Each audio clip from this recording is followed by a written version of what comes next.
નમસ્કાર દર્શક મિત્રો, ઇન્સ્ટન્ટ ઇન્ડિયા ન્યૂઝમાં આપનું સ્વાગત છે। આજના મુખ્ય સમાચાર। નસવાડી માર્કેટયાર્ડમાં કપિરાજનો એક વેપારી દીકરા પર હુમલો। નસવાડી ખાતે રવિવારના રોજ હાટ બજાર ભરાય છે અને આજ રોજ કપિરાજ ફરી નસવાડી ખાતે એન્ટ્રી મારી છે અને માર્કેટયાર્ડની સિમેન્ટની દુકાનના વેપારી રમેશભાઈના દીકરા તોકીર પર મારક હુમલો કર્યો છે।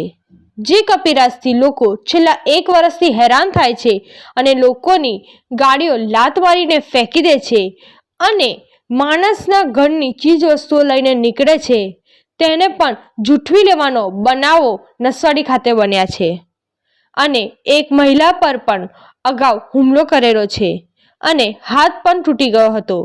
ત્યારબાદ લોકોની ફરિયાદો ધ્યાને લઈને ફોરેસ્ટ ડિપાર્ટમેન્ટ દ્વારા એને પકડવામાં આવ્યો હતો, પરંતુ ક્યાં છોડી મૂક્યો હશે તે ખબર નથી અને આજે ફરી એ જ કપિરાજ નસવાડી ખાતે એન્ટ્રી મારી છે અને આજે વેપારીના દીકરા પર હુમલો કર્યો છે, જેનાથી નસવાડીની પ્રજા આ કપિરાજથી હેરાન પરેશાન થઈ ગયા છે અને ગામ લોકોની માંગ છે કે આ તોફાની હુમલાખોર કપિરાજને વહેલા પકડીને કોઈ દૂરના જંગલમાં છોડીને આવે અને જેનાથી નસવાડીમાં ફરીથી આવે જ નહીં, તેમ લોકોની માંગ છે।